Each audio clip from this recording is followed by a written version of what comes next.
سلیمان علیہ السلام حضرت داود علیہ السلام کے صاحبزادے تھے اور ان کے وارث قرار پائے۔ وَلَقَدْ آتَيْنَا دَاوُودَ وَسُلَيْمَانَ عِلْمًا، ارشاد فرمایا ہم نے حضرت داود اور حضرت سلیمان علیہ السلام کو علم عطا کیا۔ علماء نے لکھا ہے کہ اللہ نے انہیں اختیار دیا کہ یا حکومت لے لو، یا دولت لے لو، یا علم لے لو۔ تو انہوں نے کہا مالک ہمیں علم دے دیں، تو اللہ نے دولت و حکومت اس کے صدقے سے عطا کر دی۔ تو سب سے بڑی دولت علم ہے۔ تو یہاں کہا کہ ہم نے ان کو علم کے نور سے مالا مال کیا۔ اور اگر بنظر غور مطالعہ کریں تو علم ہی شہنشاہی ہے۔ اسی زمانے میں ایک ملک کو فتح کر لیا گیا اور بادشاہ گرفتار کر کے حاضر لایا گیا، تو جو فاتح تھا اس نے مفتوح کو کہا، اس بادشاہ کو کہا کہ ہم تجھے قتل نہیں کرتے، تمہیں جان کی امان دیتے ہیں، بلکہ اس حکومت میں تجھے عہدہ دینا چاہتے ہیں، اب تم بتاؤ کہ تمہیں کون سے منصب پہ رکھا جائے۔ تو اس نے کہا مجھے معلم لگا دو، مجھے استاد لگا دو۔ تو اس بادشاہ نے ہنس کے کہا پھر بادشاہی چاہتے ہو؟ تو یہ بادشاہی ہے، یہ شہنشاہی ہے علم۔ تو کہا ہم نے ان کو علم کی دولت سے مالا مال کیا۔ وقال الحمد للہ الذی فضلنا علی کثیر من عبادہ المؤمنین، انہوں نے اللہ کی بارگاہ میں عرض کی کہ ساری تعریفیں اللہ کے لیے ہیں جس نے ہمیں اپنے بہت سے مومن بندوں پر فضیلت بخشی ہے۔ نعمت کا شکریہ ادا کر رہے ہیں کہ اتنے اللہ کے بندے تھے، کتنی مخلوقات تھیں اور اہل ایمان بھی کتنے تھے، لیکن ہمیں علم دے کر کے اس نے فضل و شرف عطا کیا، اس پر ہم اللہ کا شکر ادا کرتے ہیں۔ تو علم نصیب ہو جانا یہ اللہ کی بہت بڑی نعمت ہے اور اس پر شکریہ ادا کرنا چاہیے، شکریہ سے نعمت میں اضافہ ہوتا۔ ووارث سلیمان و داود، اور حضرت سلیمان حضرت داود علیہ السلام کے وارث ہوئے۔ قال یا ایھا الناس علمنا منطق الطیر واوتینا من کل شیء، آپ نے کہا اے لوگو ہمیں پرندوں کی بولی سکھائی گئی ہے اور ہمیں ہر چیز عطا کی گئی ہے، بے شک یہ اللہ کا واضح فضل ہے۔ جو بھی ضروریات تھیں، تخت و تاج کے جو بھی تقاضے تھے، وہ سارے کے سارے آپ کو عطا کیے گئے۔ حکومت ہے، تخت و تاج ہے، دولت ہے، فوجیں ہیں، تصرف ہے، اور غلے ہیں، جائیدادیں ہیں، زمینیں ہیں۔ کائنات کی کوئی شے ایسی نہیں ہے جس کا وافر حصہ انہیں نہ دیا گیا۔ تو کہا کہ ہمیں ہر شے دی گئی ہے اور یہ اللہ تعالیٰ کا بڑا واضح فضل ہے۔ وَحُشِرَ لِسُلَيْمَانَ جُنُودُهُ مِنَ الْجِنِّ وَالْإِنسِ وَالطَّيْرِ، اور حضرت سلیمان علیہ السلام کے لیے ان کے لشکر جنوں، انسانوں اور پرندوں میں سے جمع کیے گئے تھے۔ اللہ اکبر۔ فَهُمْ يُوزَعُونَ، جنہیں وہ بغرض نظم و تربیت جو ہے وہ آپ کی خدمت میں وہ روکے جاتے تھے اور وہ حاضر کیے جاتے تھے، جمع ہوتے، اور پھر ان کو ایک ترتیب دیتے اور لشکر آراستہ ہوتے۔ یعنی آپ کی ملک میں انسان بھی تھے، جن بھی تھے آپ کے لشکر میں، اور پرندے بھی تھے۔ اور جب آپ کا لشکر چلتا تھا تو ایک سمت جن ہوتے، ایک سمت انسان ہوتے، اور اوپر پرندے پرواز کر رہے ہوتے۔ کتنی شان و شوکت پر مشتمل لشکر ہوتا حضرت سلیمان علیہ السلام کا۔ حتی اذا اتوا علی واد النمل، یہاں تک کہ جب وہ لشکر چیونٹیوں کے میدان میں آیا اور وہاں چیونٹیاں جمع تھیں، حضرت سلیمان اپنے پورے لشکر کے ساتھ، پوری شان و شوکت کے ساتھ جب وادی نمل میں داخل ہونے لگے، قالت نملۃ یا ایھا النمل ادخلوا مساکنکم، تو ایک چیونٹی نے کہا کہ اے چیونٹیوں اپنی رہائش گاہوں میں داخل ہو جاؤ، لا یحطمنکم سلیمان وجنودہ وہم لا یشعرون، حضرت سلیمان علیہ السلام اور ان کے لشکر تمہیں کچل نہ دیں اس حال میں کہ انہیں خبر بھی نہ ہو، التفات نہ کریں، توجہ نہ کریں، تم ننھی اور مہین مخلوق ہو اور ان کی توجہ تمہاری سمت نہ ہو اور وہ گزرتے ہوئے تمہیں رونڈ ڈالیں، بے خبری میں ایسا ہو جائے تو تم جلدی کرو اپنی بلوں میں داخل ہو جاؤ۔ اس چیوٹی نے یہ بات اپنی ہم جولیوں سے کہی۔ حضرت امام فخر الدین رازی علیہ رحمہ اسی آیت کریمہ کی تفسیر میں لکھتے ہیں کہ اس چیوٹی کو یہ علم تھا کہ اللہ کے نبی کا لشکر جان بوجھ کر ننھی جان کو بھی ضائع نہیں کرتا، تو اس لیے اس نے کہا کہیں بے خبری میں تمہیں کچل نہ دیں۔ اگر ان کی توجہ ادھر ہوئی تو وہ ایسا کبھی نہیں کریں گے کہ تمہیں کچل ڈالیں۔ تو معلوم یہ ہوا کہ اللہ کے نبی کا لشکر، نبی کا تربیت یافتہ لشکر جان بوجھ کر ننھی جان کو بھی ضائع نہیں کرتا، اور جو جسموں کے ساتھ بم باندھ کر کے چھوٹے چھوٹے بچوں میں گھس جاتے ہیں اور بازاروں میں جا کے پھٹ جاتے ہیں اور پھر بعد میں بڑے فخر سے ذمہ داریاں قبول کرتے ہیں، یہ کسی نبی کا لشکر نہیں، شیطان کا لشکر۔ نبی کا تربیت یافتہ لشکر، قرآن بتاتا ہے، یہ چیوٹی بھی جانتی تھی کہ نبی کی تعلیم اتنی واضح ہے اور نبی امن کا پیغمبر بھی ہوتا ہے، اس لیے کبھی ایسا نہیں ہو سکتا کہ نبی کا تربیت یافتہ لشکر ہو اور جان بوجھ کر کے ننھی جان کو بھی ضائع کرے۔ رسول کریم صلی اللہ علیہ وآلہ وسلم جب کوئی لشکر روانہ کرتے تو اسے حکم دیتے کہ بوڑھوں کو قتل نہیں کرو گے، بچوں کو قتل نہیں کرو گے، عورتوں کو قتل نہیں کرو گے، ان کے مذہبی رہنماؤں کو، پادریوں کو قتل نہیں کرو گے، ان کے عبادت خانے نہیں توڑو گے، فصلیں نہیں اجاڑو گے۔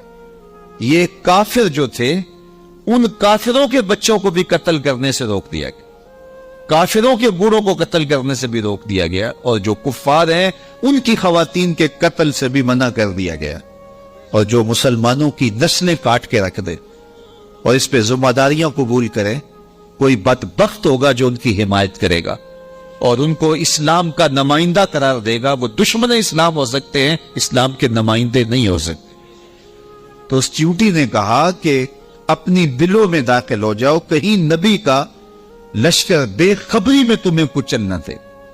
حضرت امام رازی لکھتے ہیں کہ چیوٹی کو یہ علم تھا، اس علم کی وجہ سے اس چیوٹی کو قیامت تک آنے والی چیوٹیوں کا سردار بنا دیا گیا، ملکہ بنا دی گئی قیامت تک۔ اچھا، اگر آپ کی توجہ ہو تو ذات کی چیوٹی ہے، رب نے اس کے نام کی صورت اتاری ہے۔ چیوٹی کی حیثیت کیا ہوتی ہے، لیکن وہ پیار کرنے لگی نا نبی سے، اور اس کو پتا تھا کہ نبی کی تعلیمات کیا ہوتی ہیں، تو اس تعلیم کے نتیجے میں ذات کی چیوٹی ہے، لیکن رب نے اس کے نام کی صورت اتار دی۔ تو اس چیوٹی نے کہا جلدی جلدی اپنی بلوں میں داخل ہو جاؤ، اللہ کے نبی کا لشکر کہیں تمہیں کچل نہ دے اور وہ دھیان نہ کرے، بے خبری میں کہیں ایسا نہ ہو جائے۔ اگر خبر ہوگی تو پھر کبھی ایسا نہیں ہو سکتا، کیونکہ نبی کی تربیت یہ ہے، وہ تو زندگیاں بانٹنے آیا ہے، زندگیاں چھیننے تو نہیں آیا، تو یہ ایسا نہیں ہوگا۔ فَتَبَسَّمَ ضَاحِكًا مِّن قَوْلِهَا، تو حضرت سلیمان پیغمبر نے جب چیوٹی کی اس بات کو سنا تو مسکرا پڑے۔ 3 میل دور تھے حضرت سلیمان علیہ السلام، اتنی دور سے چیوٹی نے کہا کہ جلدی جلدی بلوں میں چلی جاؤ، اللہ کے نبی کا لشکر کہیں بے خبری میں تمہیں کچل نہ دے۔ چیوٹی نے یہ بات کی تو حضرت سلیمان نے 3 میل دور سے سن لی اور پھر مسکرا بھی پڑے۔ اب 3 میل دور سے بات سنی جا سکتی ہے والا چیوٹی کی؟ یہ اس حال سے باہر جو چیوٹیاں چل رہی ہیں، کوئی شخص جو بڑا ہی جو ہے وہ باریک سماعتیں رکھتا ہو، کیا وہ یہاں بیٹھ کر کے چیوٹی کی بات جو باہر ہے اس کو سن سکتا ہے؟ چلو جو آپ کی کرسی کے نیچے چل رہی ہے اس کو سن سکتا ہے، اس کی آواز کو، لیکن 3 میل دور سے چیوٹی کی آواز کو اللہ کا نبی سن بھی رہا ہے، اور جو وہ کہہ رہی ہے اس کو سمجھ بھی رہا ہے، اور اس پر تبسم بھی فرما رہا ہے۔ حضرات علماء فرماتے ہیں، جو تیوریات کے ماہرین ہیں، کہ چیوٹی کے منہ میں زبان نہیں ہوتی، پھر اس نے بات کیسے کر لی؟ ایک مہین سا وجود ہے تو اس کے منہ میں زبان نہیں ہوتی، دانت نہیں ہوتے، تو پھر بات کیسے کرتی ہے؟ اور حضرت سلیمان نے سن کیسے لی؟ تو کہا چیونٹی کے منہ کے قریب دو باریک سے بال ہوتے ہیں، مہین سے دو ریشے ہوتے ہیں، جب اس نے بات کرنی ہوتی ہے تو ان بالوں کو قریب کر کے رگڑتی ہے، اس رگڑنے سے جو آواز پیدا ہوتی ہے اس سے وہ اپنی ہم جولی کو کوئی میسج دے رہی ہوتی ہے۔ اللہ کے نبی کی شان یہ ہے کہ چیونٹی کے باریک اور مہین بالوں کے رگڑنے سے جو آواز پیدا ہوتی ہے 3 میل دور سے اس آواز کو سنتا بھی ہے اور اس سے جو مفہوم نکلتا ہے اس کو سمجھتا بھی ہے۔ اور یہ اس نبی کی شان ہے جو ہاتھ باندھ کے مسجد اقصی میں تیرے نبی کے پیچھے کھڑا تھا۔ تو جب غلام کی یہ شان ہے تو امام کی شان کا عالم کیا ہو؟ یہ شان ہے خدمت گاروں کی، سرکار کا عالم۔ مولوی کا تو دماغ خراب ہو گیا ہے کہ اس کی سماعتوں کو تول رہا ہے جس کے غلاموں کی سماعتوں کو نہیں تولا جا سکتا۔ اللہ اکبر۔ فَتَبَسَّمَ ضَاحِكًا مِّن قَوْلِهَا، یہ میں نہیں کہہ رہا، یہ قرآن کہہ رہا ہے۔ حضرت سلیمان پیغمبر نے اس چیونٹی کی بات کو سنا، سن کے سمجھے اور پھر تبسم کیا۔ اللہ اکبر۔ وَقَالَ رَبِّ أَوْزِعْنِي أَنْ أَشْكُرَ نِعْمَتَكَ الَّتِي أَنْعَمْتَ عَلَيَّ وَعَلَى وَالِدَيَّ وَأَنْ أَعْمَلَ صَالِحًا تَرْضَاهُ وَأَدْخِلْنِي بِرَحْمَتِكَ فِي عِبَادِكَ الصَّالِحِينَ۔ اور اللہ کی بارگاہ میں عرض کی حضرت سلیمان علیہ السلام نے کہ اے میرے پروردگار، مجھے اپنی توفیق سے اس بات پر قائم رکھ کہ میں تیری اس نعمت کا شکر بجا لاتا رہوں جو تو نے میرے اوپر کی اور میرے والدین کے اوپر کی۔ جو نعمتیں بندے کے اوپر ہوتی ہیں اس کا بھی شکریہ ادا کرنا چاہیے، اور جو صالح اولاد ہوتی ہے، جو ماں باپ پر نعمتیں عطا ہوئی ہوتی ہیں، ان کا بھی شکریہ ادا کر، کیونکہ ماں باپ کی نعمتیں اولاد تک بھی پہنچتی ہیں۔ مجھے بتاؤ، اگر میں اور آپ کسی کافر کے گھر میں پیدا ہوتے، معاذ اللہ کسی ہندو یا سکھ کے گھر میں پیدا ہوتے، تو آج کیا ہمارے سینے میں ایمان کا چراغاں ہوتا؟ ہم کسی یہودی کے گھر میں پیدا ہوتے تو ہمارے گھر میں ایمان کی روشنی ہوتی؟ ہم کہتے ہیں ہم بڑے سیانے ہیں، بڑے سمجھدار ہیں، ہم مطالعہ کرتے، ہم مختلف ادیان کو پڑھتے اور پھر مسلمان ہو جاتے۔ کیا ایسا ہوتا یا کہ ہم اسی ظلمت اور اندھیرے میں ہوتے؟ تو پھر ہمارے ماں باپ تھے نا جو مسلمان تھے، اور ہم ان کی آغوش میں آئے تو اللہ نے وہ نور ہمیں بھی دیا۔ تو ہمیں اپنے اوپر ہونے والے اس کرم کا احسان کرنا، احسان جو ہے وہ اللہ کے حضور، اس کا شکر ادا کرنا چاہیے، اور ساتھ یہ بھی شکر ادا کرنا چاہیے کہ مالک تیرا کرم ہے کہ تو نے ہمارے ماں باپ کو دین دیا تھا، اور وہ نعمت ہمیں ان کی وساطت سے نصیب ہو گئی۔ علامہ اقبال کہا کرتے تھے، نام تو از پدر آموختم، حضور آپ کا نام میں نے اپنے باپ سے سیکھا تھا۔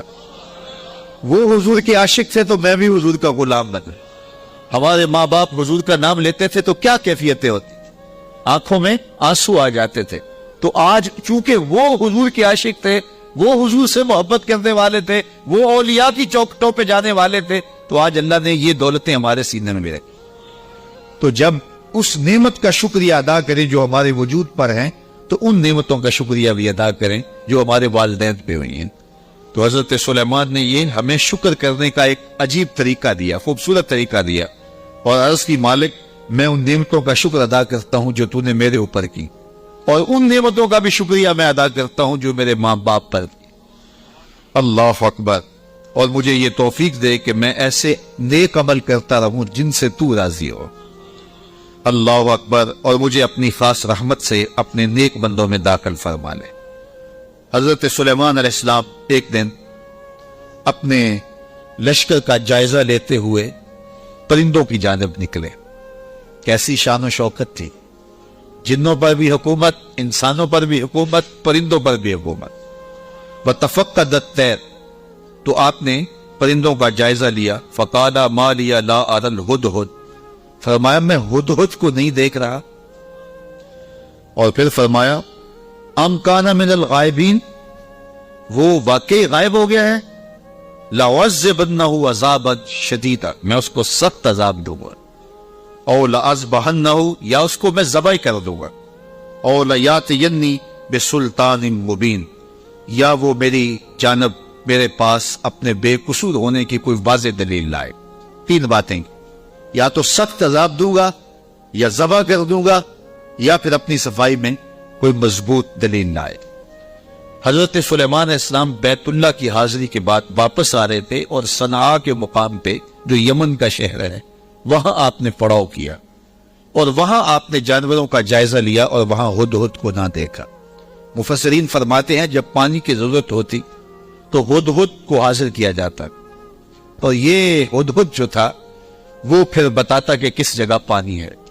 یہ جانوروں کے اندر انجینئر ہے، اللہ نے اس کو بڑی طاقت دی۔ حضرت ابو ہریرہ رضی اللہ تعالیٰ عنہ نے جب فرمایا نا کہ یہ بڑی قوتوں سے مالا مال کیا گیا ہے، اس کی نظر بڑی تیز ہوتی ہے، تو کسی نے حضرت ابو ہریرہ سے کہا کہ چھوٹے بچے جب دھاگا لگا کے جال لگا کے جو ہے وہ پھاہی لگاتے ہیں تو یہ ہدہد پھنس جاتا ہے، جس کو زمین کی تہ میں پانی نظر آ جاتا ہے اس کو وہ جال نظر نہیں آتا۔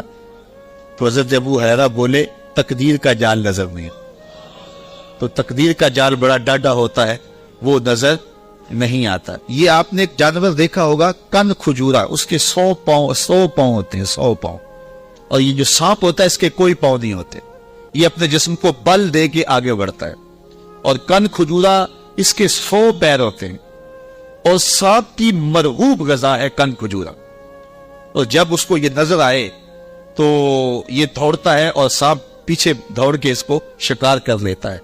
تو کسی نے کن کھجورے سے پوچھا کہ تیرے 100 پیر ہیں اور سانپ کا ایک بھی نہیں ہے اور پھر بھی تو پکڑا جاتا ہے؟ اس نے کہا تقدیر کے آگے پاؤں نہیں چلتے۔ تو کہا کہ وہ دھاگا تقدیر کا ہے، وہ ہدہد کو نظر نہیں آتا اور وہ بچے اسے پکڑ لیتے ہیں۔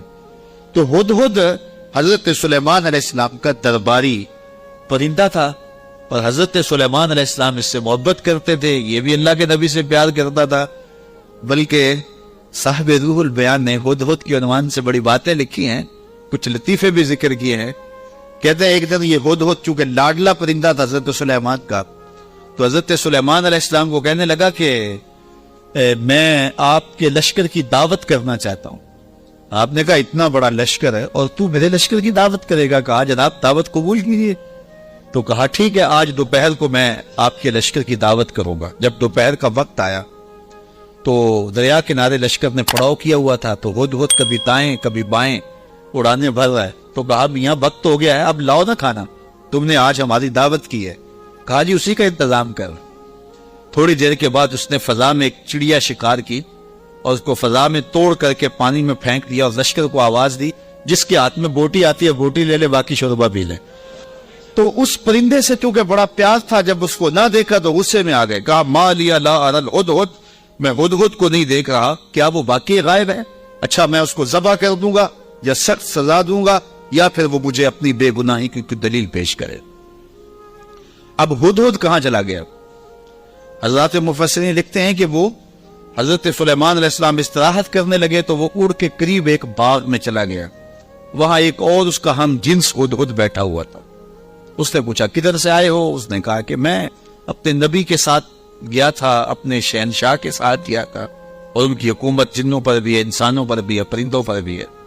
تو اس نے کہا کہ میری جو بادشاہ ہے میرے ملک وہ عورت ہے اور اس کا ایک تخت بہت بڑا، آؤ میں تمہیں دکھاؤں۔ تو وہ ہدہد کو ساتھ لے گیا اور اتنے میں دیر ہو گئی۔ حضرت سلیمان غصے میں آگے کہا کدھر ہے؟ لاؤ اسے حاضر کرو۔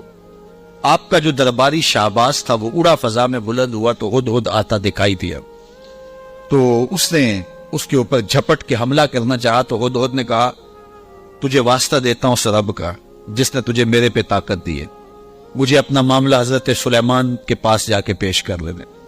کہا انہوں نے کہا ہے کہ تجھے قتل کر دوں گا، ذبح کر دوں گا یا تجھے سخت سزا دوں، اب تو بچ نہیں پائے گا۔ تو ہدہد نے کہا کہ انہوں نے کوئی استثناء بھی کیا تھا؟ کہا ہاں، انہوں نے کہا تھا یا کوئی مضبوط خبر لائے، اپنا معقول عذر پیش کرے۔ کہا پھر خیر ہے۔ اب ہدہد حضرت سلیمان کے پاس آیا اور مفسرین کہتے ہیں اس نے اپنے پر جھکا لیے اور دم بھی جھکا لی اور حضرت سلیمان کے سامنے عرض کی کہ اس رب سے ڈریے جس کے حضور آپ رب قیامت کے دن پیش ہوں گے۔ بس یہ بات کہنے کی دیر تھی کہ حضرت سلیمان کا غصہ ٹھنڈا ہو گیا۔ فرمایا بتاؤ کدھر گئے تھے؟ تو ہدہد نے کیا جواب دیا، سنو قرآن کیا کہتا ہے، فَمَكَثَ غَيْرَ بَعِيدٍ، تو پس وہ تھوڑی ہی دیر ٹھہرا تھا کہ وہ حاضر ہو گیا، اور حاضر ہو کے اس نے کہا فقال، اس نے کہا احطت بما لم تحط به وجئتک من سبأ بنبأ یقین۔ اس نے کہا کہ حضور میں ایسی بات معلوم کر کے آیا ہوں جس پر شاید آپ مطلع نہ تھے، اور میں آپ کے پاس ملک سبا کی ایک یقینی خبر لایا۔ آپ نے اس چیز کا مشاہدہ نہیں کیا جس کا میں مشاہدہ کر کے آیا ہوں، تو میں ایک یقینی خبر آپ کو جو چشم دید ہے وہ بتانا چاہتا ہوں۔ حضرت سلیمان نے کہا بتاؤ۔ کہا انی وجدت امرأۃ تملکہم وأوتیت من کل شیء ولہا عرش عظیم۔ اس نے کہا میں ایک ایسی خاتون کو دیکھا ہے جو بادشاہت کے تخت پہ براجمان ہے، میں نے ایک ایسی عورت دیکھی ہے وہاں جو ان پر حکومت کرتی ہے اور اقتدار کی مسند پہ بیٹھی ہے، اور اسے ملکیت و اقتدار میں ہر چیز بخشی گئی ہے، اور اس کے پاس بہت بڑا تخت ہے۔ یہ شہرہ آفات تخت تھا جو ملکہ بلقیس کے پاس تھا، اور یہ 40 ہاتھ چوڑا تھا، 80 ہاتھ لمبا تھا۔ شرعی ہاتھ جب کہا جاتا ہے تو وہ کونی تک ہوتا ہے، تو گویا دوسرے لفظوں میں 1.5 فٹ کا ایک ہاتھ لگائیں تو یہ 60 ہاتھ چوڑا تھا، اور 120 ہاتھ جو ہے وہ لمبا تھا۔ سونے چاندی اور قیمتی دھاتوں کا بنا تھا، اور 7 منزلیں تھیں اس کی، اور قیمتی موتی اس کے اوپر لگے تھے، اور جب وہ اپنا دربار لگاتی تو اس تخت کے اوپر بیٹھتی، اور اس کے 12,000 سردار تھے قوم کے جن کے تحت فوجیں تھیں، اور ایک مضبوط نظم و نسق تھا، ہر شے فوجیں آلات ارب و ضرب بہت کچھ دیا گیا تھا۔ تو اس بات کی کہانی سنائی، اور آگے فرمایا وجدتها وقومها يسجدون للشمس من دون اللہ، میں نے دیکھا ہے وہ اور اس کی قوم اللہ کے علاوہ سورج کو پوجتی، اللہ کو چھوڑ کر سورج کی پرستش کرتی ہے۔ وَزَيَّنَ لَهُمُ الشَّيْطَانُ أَعْمَالَهُمْ، اور شیطان نے ان کے لیے ان کے اعمال مزین کر دیے ہیں۔ فَصَدَّهُمْ عَنِ السَّبِيلِ، اور شیطان نے ان کو راہ حق سے، راہ توحید سے روک دیا ہے۔ فَهُمْ لَا يَهْتَدُونَ، اور وہ ہدایت نہیں پاتے۔ اللہ يَسْجُدُوا لِلَّهِ الَّذِي يُخْرِجُ الْخَبْءَ فِي السَّمَاوَاتِ وَالْأَرْضِ وَيَعْلَمُ مَا تُخْفُونَ وَمَا تُعْلِنُونَ۔ اللہ اکبر۔ اس لیے روکے گئے ہیں کہ وہ اللہ کے حضور سجدہ ریز نہ ہوں، جو آسمانوں اور زمینوں میں پوشیدہ حقائق اور موجودات کو باہر نکالتا ہے، یعنی ظاہر کرتا ہے، اور وَيَعْلَمُ مَا تُخْفُونَ، اور جو تم ظاہر کرتے ہو، جو تم چھپاتے ہو، وَمَا تُعْلِنُونَ، اور جو تم ظاہر کرتے ہو، جو تم چھپاتے ہو، وہ سب کو جانتا ہے، اس کی نظر میں کوئی پوشیدہ نہیں۔ اللہ لا الہ الا هو رب العرش العظیم، اللہ کے سوا کوئی عبادت کے لائق نہیں، وہی عظیم تخت اقتدار کا مالک ہے۔ ملکہ بلقیس کا تخت کیا ہے؟ تخت تو میرے رب کا ہے، عرش تو اس کا ہے، تو اس نے یہ بات کہی۔ حضرت سلیمان نے ہدہد سے کہا قالا سننظر اصدقت ام کنت من الکاذبین، کہا کہ ہم ابھی دیکھتے ہیں کہ تو سچ کہہ رہا ہے یا جھوٹ بول رہا ہے۔ قالا سننظر اصدقت ام کنت من الکاذبین، تو سچا ہے یا جھوٹا ہے۔ اذهب بکتابی ھذا فالق الیہم ثم تولى عنہم فانظر ماذا یرجعون، آپ نے خط لکھا اور ہدہد کو دیا، کہا اس کو لے جاؤ اور یہ خط ان کی طرف ڈال دو، اور اس کے بعد ان کے پاس سے ہٹ جاؤ، پھر دیکھ کہ وہ کس بات کی طرف رجوع کرتے۔ اس خط کے اوپر حضرت سلیمان علیہ السلام نے تحریر کی، ہدہد کے سپرد کیا۔ 1 مہینے کی مسافت پر تھا یہ ملک سبا حضرت سلیمان علیہ السلام کے ملک شام سے، 1 مہینہ جاتے ہوئے لگتا تھا، 1 مہینہ آتے ہوئے لگتا تھا۔ کہا یہ خط لے جاؤ میرا، اور ملک سبا میں جاؤ اور ملکہ بلقیس کو دے آؤ، اور پھر دیکھو کہ وہ کیا کہتے ہیں۔ ہدہد نے خط پکڑا، بادشاہ تخت پہ بیٹھی تھی، اس نے جا کے خط پھینک دیا۔ جب ملکہ نے خط پکڑا اور اس کو کھولا اور پڑھا، نبی کی جلالت تھی، چونکہ صرف بادشاہ نہیں تھے، نبی بھی تھے، تو کہتے اس کا وجود کانپنے لگا، اور اس نے اپنی قوم کے سرداروں کو کہا کہ قالت یا ایھا الملأ انی القی الی کتاب کریم، اے میری قوم کے سرداروں، میری طرف ایک عزت والا خط ڈالا گیا ہے، علماء تفسیر نے لکھا ہے کہ یہ لفظ ہی اس کے لیے بہتری کی ضمانت بن گیا کہ اس نے نبی کے خط کو عزت والا خط کہا. بعد میں جو ہوا اور پھر وہ مطیع ہوئی اور اللہ نے اس کے لیے بہتریوں کے دروازے کھولے، وہ اس کی اس تکریم کی وجہ سے. خسرو پرویز کی جانب میرے رسول کریم صلی اللہ علیہ وسلم نے خط بھیجا تھا تو اس نے ٹکڑے کر دیے تھے. تو آقا کریم علیہ السلام نے جب سنا تو فرمایا اللہ اس کی سلطنت کے ٹکڑے کرے گا، اور ایسے ہوا. تو پرویز نے حضور کا خط پھاڑا تھا تو ذلیل و رسوا ہو گیا، اور اس نے اللہ کے پیغمبر کے خط کو سینے سے لگایا اور کہا یہ عزت والا خط ہے جو میری جانب ڈالا گیا ہے. انہو من سلیمان، بے شک یہ حضرت سلیمان کی طرف سے ہے. وَإِنَّهُ بِسْمِ اللَّهِ الرَّحْمَٰنِ الرَّحِيمِ، اور بے شک اس میں یہ لکھا ہے کہ اللہ کے نام سے شروع جو رحمان اور رحیم ہے. تو یہ خط سلیمان علیہ السلام کی جانب سے لکھا گیا تھا، اور وہاں اس زمانے میں خط لکھنے والا اپنا نام پہلے لکھتا تھا پھر مضمون خط کا لکھتا تھا. تو آپ نے پہلے کہا انہو من سلیمان وَإِنَّهُ بِسْمِ اللَّهِ الرَّحْمَٰنِ الرَّحِيمِ اللہ تعالیٰ علیہ وَاتُونِی مسلمین. دو لفظ لکھے. آپ نے کہا خط کا مضمون یہ تھا تم مجھ پر سر بلندی نہ چاہو، مجھ سے بڑا بننے کی کوشش نہ کرنا، سر بلندی نہ چاہو، اور فرما بردار ہو کے میرے پاس حاضر ہو جاؤ. بس دو لفظ تھے، حضرت سلیمان کی مہر تھی، اور یہ خط ہدہد نے جا کے ملکہ بلقیس کو دیا. اس کا وجود کانپنے لگا. پھر وہ سنبھلی اور اپنے سرداروں سے کہنے لگی قالت یا ایھا الملؤ افتونی فی امری ما کنت قاطعۃ امرا حتی تشہدون. میرے درباریوں، تم مجھے بتاؤ اس معاملے میں کیا تمہارا مشورہ ہے، چونکہ میں کسی بھی معاملے میں قطعی فیصلہ کرنے سے قبل تمہیں حاضر کرتی ہوں اور تم سے مشورہ لیتی ہوں. مشورے کے بغیر میں نے آج تک کبھی قدم نہیں اٹھایا، اور یہ میرا معمول ہے. اب یہ خط آیا ہے، اس کا یہ مضمون ہے جو میں تمہیں سنایا ہے. اب تم بتاؤ کہ اب کیا کیا جائے. اب 12,000 سردار تھے اور ان کے ماتحت فوجیں تھیں. قالو بولے نحن اولو قوت و اولو باس شدید، کہنے لگے کہ ہم طاقتور ہیں، سخت جنگجو ہیں، اور ہم لڑنے کے لیے تیار ہیں. قوم کا مورال بلند ہے، فوجیں پوری طاقت میں ہیں، آلات حرب و ضرب بھی ہیں، کوئی کمزوری نہیں ہے. آپ اگر حکم دیں تو ہم حاضر ہیں. والامر الیک فانظری ماذا تامرین، لیکن معاملہ آپ کے ہاتھ میں ہی ہے، حکم آپ کا ہی چلے گا. لیکن ہماری جانب سے کوئی کمزوری نہیں، ہم بالکل تیار ہیں، مستعد ہیں، فعال ہیں، فوجیں تیار ہیں، مورال بلند ہے، لڑنے کے لیے آمادہ ہیں.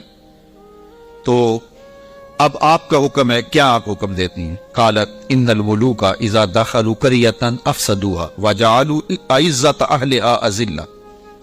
ملکہ نے کہا کہ بے شک جب بادشاہ کسی بستی میں داخل ہوتے ہیں تو اسے برباد کر دیتے ہیں اور وہاں کے باعزت لوگوں کو ذلیل و رسوا کر ڈالتے ہیں، اور یہ لوگ یعنی بادشاہ اسی طرح کریں گے.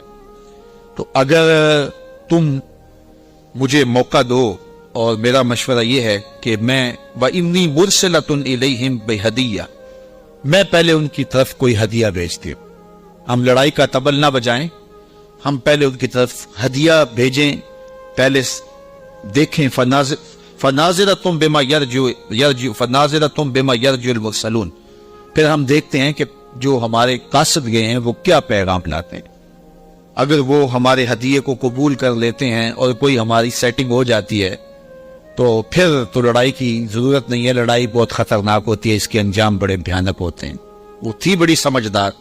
فوجوں نے کہا ٹھیک ہے، جرنیلوں نے کہا لڑیں گے، اور سرداروں نے کہا قوم کا مورال بلند ہے، اور جو ہے وہ افسروں نے کہا کہ ہماری فوج بڑی ٹریننگ یافتہ ہے، ہمارے پاس آلات وہ ضرب موجود ہیں، لڑیں گے.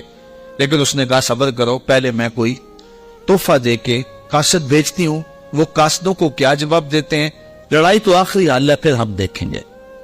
فلما جاء سلیمان، جب قاصد حضرت سلیمان کے پاس آیا، کہتے ہیں وہ تحفہ کیا تھا؟ مفسرین نے لکھا ہے کہ وہ سونے کی اینٹ تھی، اور اس کو قیمتی کپڑے میں دیباج میں لپیٹ کر کے باقاعدہ اس کے لیے جو ہے وہ ایک چیز بنائی گئی، اور غلافوں میں لپیٹ کر کے وہ خادم حضرت سلیمان کے پاس قاصد لے کر حاضر ہوا کہ ان کو اینٹ پیش کریں. چونکہ سونے اور چاندی سے بادشاہ لوگ بڑے خوش ہوتے ہیں.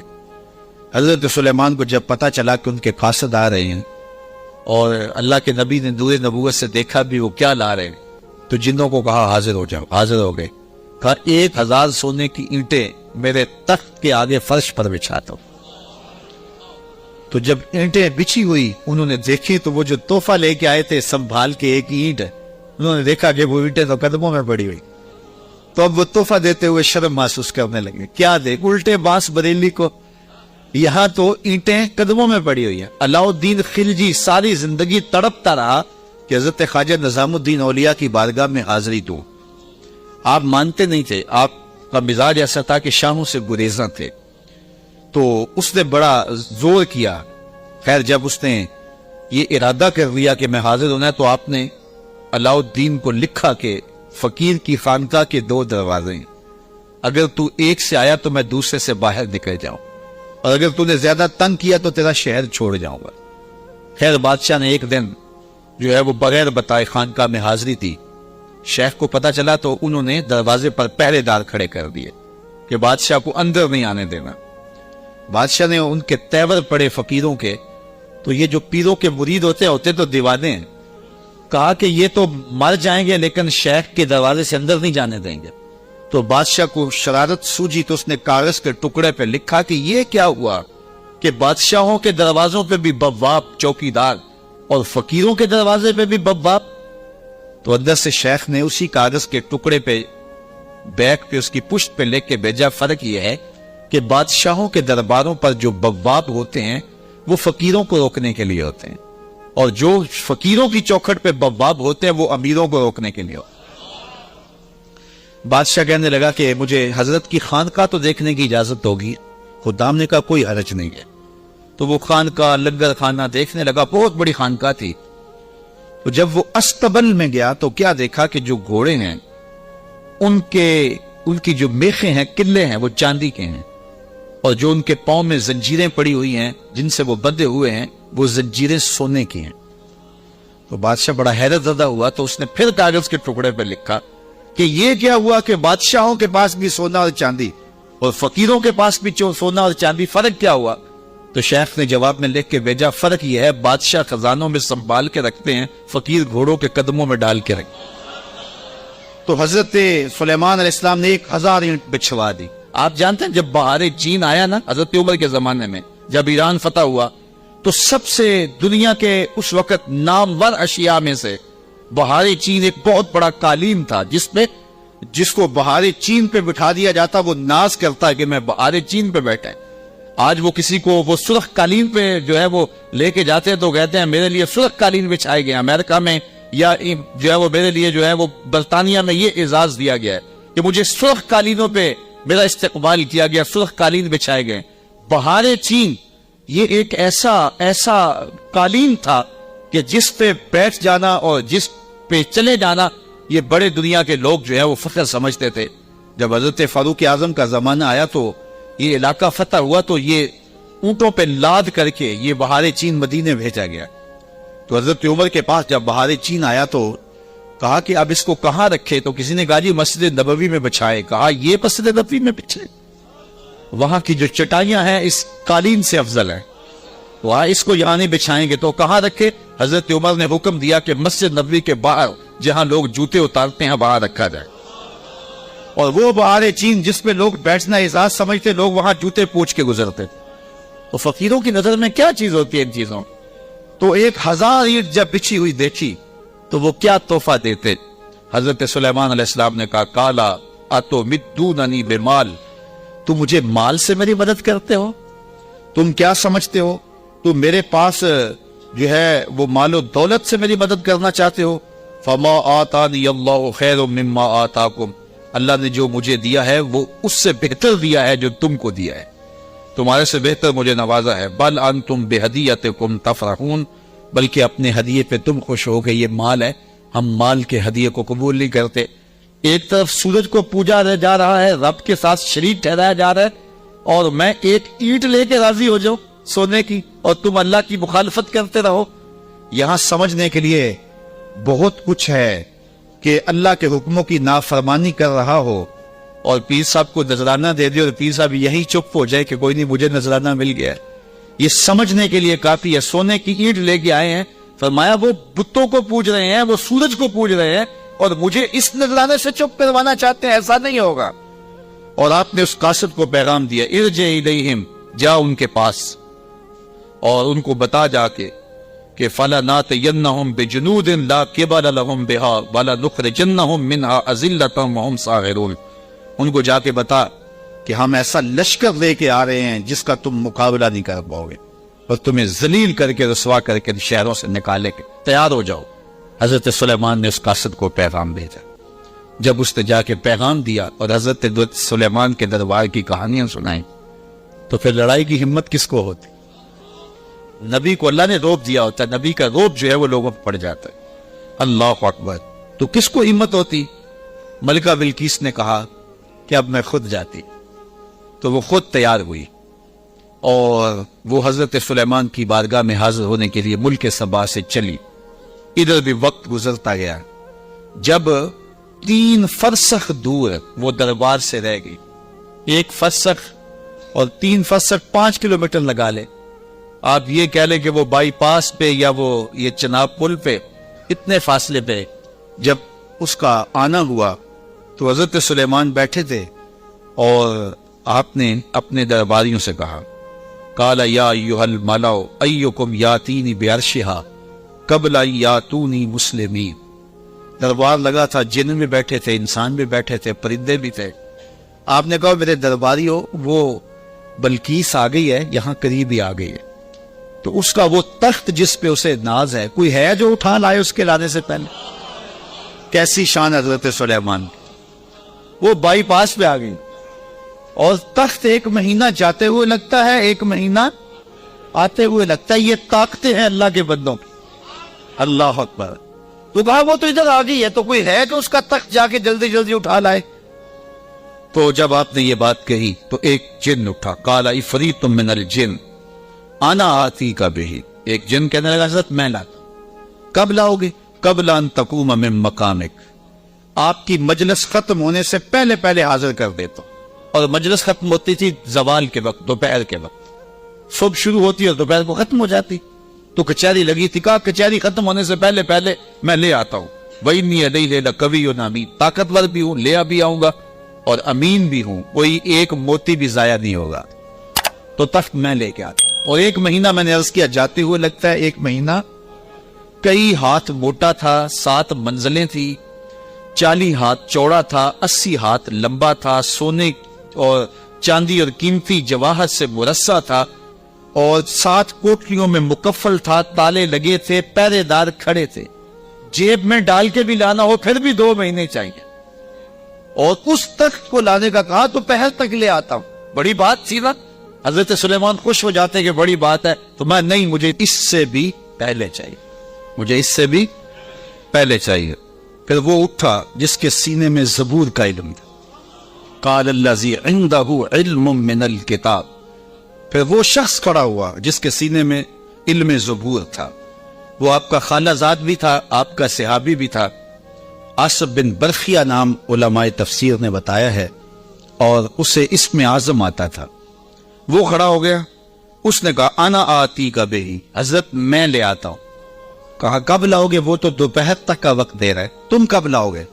تو سنو اس نے کیا کہا، بولا قبل ان یرتد الیک طرفک، حضور آپ آنکھ بعد میں جھپکیں گے، تخت پہلے پڑا ہو۔ آپ آنکھ بعد میں جھپکیں گے، تخت پہلے پڑا ہوگا۔ اللہ اکبر، فلما رآہ مستقرا عندہ قال ھذا من فضل ربی، حضرت سلیمان نے بھی آنکھ جھپکی نہیں تھی، تخت سامنے پڑا ہو۔ حضرت سلیمان بے ساختہ پکار اٹھے، یہ میرے رب کا فضل ہے جس نے میرے امتی کو یہ طاقت دی۔ یار بنی اسرائیل کے نبی کے امتی کی یہ شان، تو بنی اسرائیل کے یہ نبی مقتدی بن کے جس کے امام کے پیچھے کھڑے تھے مسجد اقصی میں، اس امام کی شان کا عالم کیا ہو؟ یہ شان ہے خدمت گاروں کی، سرکار کا عالم۔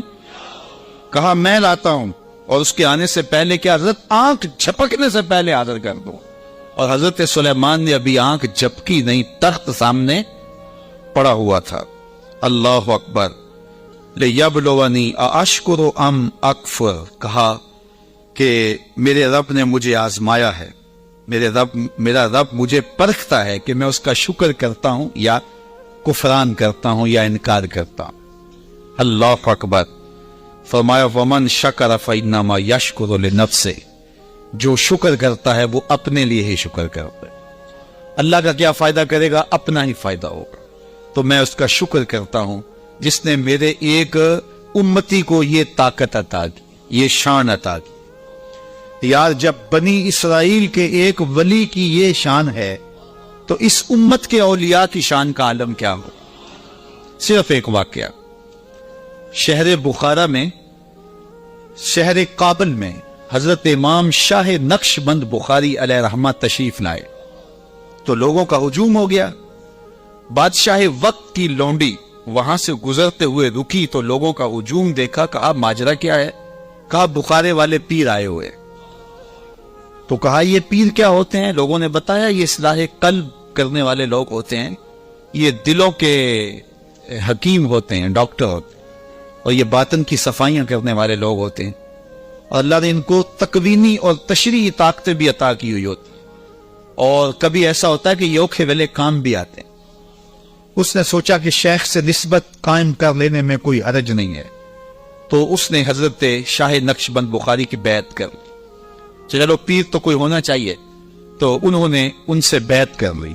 شیخ نے جو وظائف بتائے اور تلقین کی، ذکر کی اور اچھائی کی طرف سبق دیے، تو صالحہ تو وہ پہلے ہی تھی لیکن مزید رنگ چڑھ گیا۔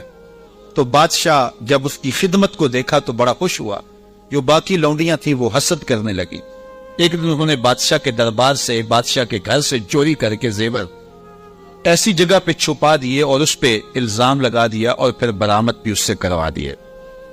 بادشاہ کو بڑا غصہ آیا کہ میں نے اس پہ اتنا اعتماد کیا تھا اور یہ بڑی لمبی نمازیں پڑھتی تھی۔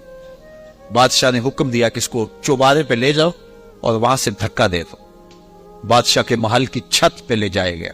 اس نے لاکھ کہا کہ میرا جرم نہیں ہے، لیکن بادشاہ ہوتے ہیں، تو چھت پہ لے جایا گیا۔ جب دھکا دینے لگے تو اس کو اب یاد آیا کہ میں نے سنا تھا اوکھے ویلے پیر کام آتے ہیں۔ تو اس نے بخارے کی طرف منہ کر کے کہا شیع للہ جو گدائے مستمند المدد خواہم ز شاہ نقش بند۔ سنا ہے اوکھے ویلے پیر کام آتے ہیں، اس سے اوکھا ویلا میرے پہ تو نہیں آ سکتا۔ یہ اس نے کہا تو پیچھے جلاد نے دھکا دے دیا۔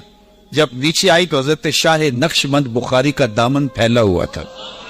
آپ نے آرام سے پکڑ کے نیچے رکھ دیا تو اس نے حیرت سے پوچھا حضرت آپ کب آئے ہیں؟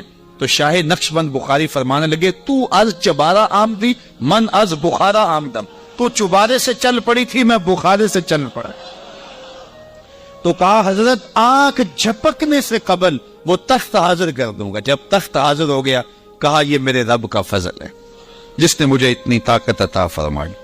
ومن کفر فإن ربی غنی کریم۔ اور اگر کوئی ولیوں کی اس طاقت کو نہیں مانتا، نبیوں کی اس طاقت کو نہیں مانتا، اللہ کے بندوں کی طاقتوں کو نہیں مانتا، اللہ کو پرواہ بھی کوئی نہیں۔ نہ مانے کوئی، اللہ کو کیا پرواہ ہے؟ وہ غنی بھی ہے اور کریم بھی ہے۔ کالا نکروا لہا عرشہا ننظر اتہتدی ام تکون من الذین لا یہتدون۔ آپ نے فرمایا جلدی جلدی کرو، تخت کا حلیہ بھی بدل دو، اس کی شکل جلدی جلدی تبدیل کر دو، تاکہ جب وہ آئے تو ہم دیکھیں کہ وہ اس کو پہچانتی ہے یا نہیں پہچانتی۔ تو تخت کا حلیہ بدل دیا گیا۔ فلما جاءت، جب ملکہ بلقیس پہنچی، قیل اہٰذا عرشک، کہا تیرا بھی اس جیسا کوئی تخت ہے؟ اس تخت کی طرف اشارہ کر کے کہا کہ کیا تمہارا تخت اسی طرح کا ہے؟ تو قالت کانہ ہوا، بولی یہ وہی تو ہے، یہ وہی تو ہے، بولی یہ وہی ہے۔ وَأُوتِينَا الْعِلْمَ مِنْ قَبْلِهَا وَكُنَّا مُسْلِمِينَ۔ اس نے کہا کہ ہمیں اس کی پہلے خبر ہوگی۔ حضرت آپ تخت کو بدل بدل کے نہ دکھائیں، ہم پہلے ہی مان گئے ہیں، ہم پہلے ہی مان گئے ہیں، اور ہم مطیع بن کے آئے ہیں، فرما بردار بن کے آئے ہیں۔ وَصَدَّهَا مَا كَانَتْ تَعْبُدُ مِن دُونِ اللَّهِ، اور اس ملکہ کو اس معبود باطل نے پہلے قبول حق سے روک رکھا تھا۔ اللہ اکبر۔ کس نے؟ جس کو وہ اللہ کے علاوہ پوچھتی تھی۔ انہا کانت من قوم کافرین، بے شک وہ کافر قوم سے تھی. قیل لہا ادخلی الصرح، اس کو کہا گیا اب محل میں آ جاؤ. یہ تو منظر باہر ہی تھا، کہا اب آ جاؤ ہمارے محل کے اندر. جب محل میں داخل ہوئی فلما رأتہ حسبتہ لجہ، ایسے کیا گیا تھا کہ پانی ڈال کر کے حوض بنا کے اس میں پانی ڈالا، مچھلیاں ڈالے اور اس اوپر ایک شیشہ رکھ دیا. اور وہ شیشہ اتنا خوبصورت تھا اور اتنا لطیف تھا کہ محسوس نہیں ہو رہا تھا شیشہ ہے، لگتا تھا آگے تالاب ہے، تو اور کوئی راستہ بھی نہیں تھا. تو جب وہ گزرنے لگی حسبتہ لجہ، اس نے اس نیلگوں پانی کی لہریں جب چلتی ہوئی دیکھی تو وہ سمجھی کہ یہ تو کوئی جو ہے وہ تالاب ہے. وَكَشَفَتْ عَنْ سَاقَيْهَا، اس نے اپنی پنڈلیوں سے کپڑا اوپر کر لیا. قَالَ إِنَّهُ صَرْحٌ مُمَرَّدٌ مِّن قَوَارِيرَ، حضرت سلیمان علیہ السلام نے فرمایا کہ یہ گہرے پانی کا تالاب نہیں ہے، بلکہ یہ تو شیشوں کا جڑا ہوا محل کے شیشوں سے جڑے ہوئے محل کا صحن ہے، اور یہ جو ہے وہ ایسا ماجرا نہیں ہے. تو اپنے لباس کو اوپر کر لے. قالت رب انی ظلمت نفسی، تو وہ کہنے لگی میں نے اپنے نفس پہ میرے رب ظلم کیا، اور آج میں اس مجمع کو گواہ بنا کے، تیرے پیغمبر کو گواہ بنا کے آج اس محل کے اندر میں اعلان کرتی ہوں وَأَسْلَمْتُ مَعَ سُلَيْمَانَ لِلَّهِ رَبِّ الْعَالَمِينَ، میں حضرت سلیمان کے رب پر، تمام جہانوں کے رب پر ایمان لاتی، اور ایمان کی دولت سے مالا مال ہوئی. پھر حضرت بلقیس کا نکاح کیا حضرت سیدنا سلیمان سے ہوا یا دوسری روایت کے مطابق طبع یمن سے ہوا؟ اس کے بارے میں روایات مختلف ہیں، مفسرین نے دونوں باتیں لکھی ہیں. تو اللہ کے نبی کی شان ہی کیا نرالی تھی.